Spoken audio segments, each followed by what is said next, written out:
We had been married for 2 years. My husband became the new president when my father-in-law retired. He had always respected his father and he had worked hard to succeed him.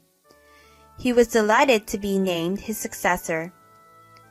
I had been working part-time as well. My father-in-law arranged for me to continue to work there. On the day my husband George's appointment was decided, we celebrated together. We promised to do our best together from now on. 1 year after he became president, I became George's secretary and accountant. I would support George as he worked hard every day. I decided to do so, and although the dual role was tough, I worked hard to make sure everything was in order. George became more and more arrogant about his position as president. The gentle character he once had was now nowhere to be found. His work was now centered on entertaining guests and playing golf. I would do the paperwork for him and he would just stamp it. When the guests come to our office, he handles it only if it fits him, otherwise I would handle it. Sometimes he would lie and say he wasn't available. He would lie about his absence and have the executive director or managing director take care of the work for him. He became arrogant in his personal life as well. He would only come home 2 days out of the week. He says he was on a business trip or was entertaining the company's guests, but he couldn't prove it from the receipts I got. The suspicions only grew. George, who had a reputation as such a loving husband, no longer smiled at me, but gave me condescending looks and cold stares. The employees began to express their dissatisfaction with George's self-serving attitude. The leadership of the company would collapse if things continued as they were. The company that my father-in-law had built up to this point, and with such trust, I don't want to destroy it by creating such an atmosphere of tension. But I think it's only natural to be dissatisfied with George. I hope it's at least a comfort to the colleagues, and I told them, I'm sure he's just acting high and mighty right now, but he'll be back to the serious president he used to be. Yes, it must be just for now. Then one day, I came home to find the door unlocked and a pair of shoes belonging to a woman I didn't know. I was almost overcome with fear, but I decided to open the door to the living room. Are you George's wife by any chance? I borrowed his key and entered the house without permission. I just came to get a change of clothes for George. A young woman was there. She was rummaging around in the travel bag, putting George's clothes in there. I grabbed the woman's arm as she was leaving, pretending as if nothing had happened, and questioned her. Where are you going with my husband's clothes? And why do you have the house key? 2 questions burst out of my bewildered head, and I must ask what kind of relationship they are. My heart starts pounding, and I found it hard to breathe. The woman shakes off my hand and, It hurts! George says I'm better than you. I'm young, have still a bright future, and beautiful. He hardly ever comes home right now, does he? He's not coming home. He is in my house, you know. You're an incompetent old woman. You should stay miserably at home and wait for your husband who doesn't come home. And you should eat your dinner alone. A woman like that who laughs through her nose and seems to enjoy. I mean, this person is George's adulterous partner, and he's cursing me like that behind my back? To be honest, he doesn't have a good taste. From the way she is dressed, her makeup, and the time of day I wonder if she is a hostess. I don't mean to disparage anyone who works at night entertainment, but from her attitude and the way she talks, because I can see that she is not well educated. If she works at night, she is not cut out for it. People who work hard in that world have class. Above all, they have common sense. And yet, what the hell? The woman in front of me? Isn't she an insane person whose only strength is her youth? I felt anger and sadness running through me in an instant. I was no longer sad. Rather, I was calmly dismayed at how stupid he was. The woman was gone before I knew it. She told me I wasn't even young, but George was 35 and I was 25. I don't know what he's talking about when he got a wife 10 years younger than him. At any rate, with that woman I just met. I didn't want to see her again, so I started cleaning up the house. After the vacation break, I came to work carrying a large bag of stuff. The employees were surprised to see me and approached me. I only thanked them for their kindness and went straight into the president's office. "Hey, you're late." The clock struck 10. George was irritated with me being an hour late. You also cut here, didn't you?" I almost said so, but I could see that he was going to yell at me. I didn't say anything and put my big baggage on the couch. "What's that?" "Your luggage was in the house. I sent the big stuff to your parents' house, and I figured if you weren't coming back, I should act like that. I already canceled the lease." George was not happy about the sudden cancellation of his lease, but I asked him to be quiet because we are in the office. To be honest, I thought we could support each other forever, so I'm sad to see you go, but since you became president, you have changed too much. I've decided to leave that house where I have so many memories, in the hope that he'll return to his true George. I hope that you realize how foolish you are now, even if only a little. I would like to go back to being a couple again someday. That is what I thought.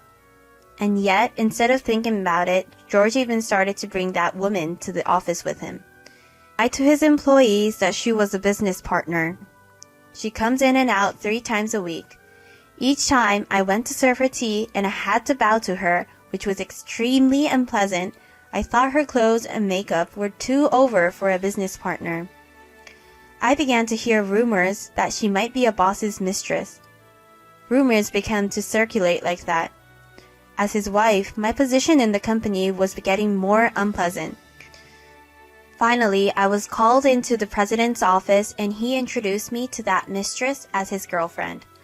The woman looked at me with a victorious look on her face. I suppressed my anger, trying not to make an eye contact. "So, are you admitting to adultery?" I suppressed the urge to raise my voice and I asked him in a normal tone as possible. "Are you jealous? But it has nothing to do with you. I'll use this money for a trip starting tomorrow." George, who looked down at me to the end, showed me a familiar bank book. "Why do you have that? Give it back. It's a bank book I've been saving up to open my own grocery store in the future." She found it when she went to get my stuff. I'd be very grateful for it. Listen to me. Disobey me and you are divorced. What you're doing is stealing. You can't just go into someone's house and steal their bank book. I glared at the woman. Then my husband smacked me on the cheek with his already filled-in divorce papers. "Why don't you say something, huh?" I had run out of patience. I snatched the divorce paper from his hand. I filled it out on the spot and handed it back to him. I guess he didn't expect me to agree to a divorce. George looked at me with a pout. Instead, the woman took the divorce papers from my hand, and at the moment, I took the bank book back from him. "This is the money for my future that I worked so hard for. If you want a divorce, I'd be glad to, but what you did is a crime. I will never forgive you." When I get angry, George starts yelling at me. "You know, you will get fired from your job here too. Well, you are just a former part-timer. She can do the same job better than you can. I do not care if you leave." I'm not bothered by George making fun of me because I'm a part-timer. I was completely fed up with him and walked out of the president's office. It's so crazy, but George went on a trip the next day and didn't come to work. While he was gone, I completed my resignation and left the company. Then I headed to my father-in-law's new company. My father-in-law had been fond of my work since my part-time days. He had suggested not to work at George's company, but with him. I had turned down the offer because I wanted to support George. However, when I discussed this matter with him along with the divorce report, he asked me to come work for him again. Welcome to the office. My father-in-law, who greeted me kindly, gladly hired me, and he even made me a full-time employee. I was able to regain my fulfilling life in a comfortable working environment. My father-in-law's leadership of his employees and his caring attitude toward his employees were all things I had come to know and respect about him. I think of all the employees who were still working at George's company. I feel a little sorry when I think of them. Then one day, George came to our office. He looked like a different person, emaciated and gaunt. George's father sends him to the president's office and begins to talk to him. I was wrong about everything. Please come back to my company, please. George, who wants me to come back by hanging on to me, and then my father-in-law pulls him off of me. Are you feeling grateful for the wife you've given up now? And even if you realize how capable she is as an employee, it's too late. Come in. And then my father-in-law called out to the people who came in. They were the managers of George's company. They will be working here from today. Huh? George's face pales at the statement, and he stuffs it in his face, asking why. I heard all about it, how you were pushing your work to your subordinates, that you didn't earn their trust, and that you were doing whatever you wanted at the company's expense. And the fact that even though Lena prosecuted about the bank book, but no one took it up, that's because you covered it up with the money. I heard that you gave Lena's job, which you ridiculed as a part-time job, to your new girlfriend, but she couldn't do anything perfectly, and because of her, your business partners cut the contract with you. I know you are in a dangerous situation right now, but I don't plan to help you, and I don't want to waste the career of my valued employees. These people came here on their own volition. Your current incompetent secretary filled her resignation. You let the servants' process end up in the palm of your hand. There's nothing you can do about it. You should be ashamed of the stupidity of your past actions. He must have thought that his father would help him, George standing there in the middle of the unexpected turn of events. I feel sorry for him, but as my father-in-law said, he deserved it, so it can't be helped. Mr. President, thank you for your help in the short time I was with you. They are the people who had climbed to management positions. No matter how useless the top management is, they treat him with courtesy until the end. Seeing such former subordinates, George, who is reluctant to leave, will he reflect himself this time? A few months later, George's company went bankrupt. George has no place to go, and the woman he was with at the time has left him. He is now living a part-time life. With the help of his father-in-law, I succeeded in suing that woman again for theft. After that, I was able to get the money from her, who identified herself as Brown. I was able to receive it without incident. She is now looking for a new partner to take advantage of again, and she was sued by other women too. So she intends to have a partner pay her, but she has no one to pay them. She was fired from the hostess club where she worked. She was so desperate for money that she went into theft, and she was successfully arrested. She is now living her second life behind bars. And what happened to me since then? Lena, I have a new business venture, a revolving grocery store. I'd like to put you in charge of it. Do you want to try it? Yes, I would like to. Please let me try. 3 months ago, I transferred to a new business, a company of my father-in-law. It is a new business venture, and I was given the responsibility to manage the first store. That will be a general merchandise store that aims to expand nationwide. A dream that unexpectedly came true. From opening the store to attracting customers, it wasn't easy. But I am grateful to my friends who supported me and to my father-in-law who expects a lot from me.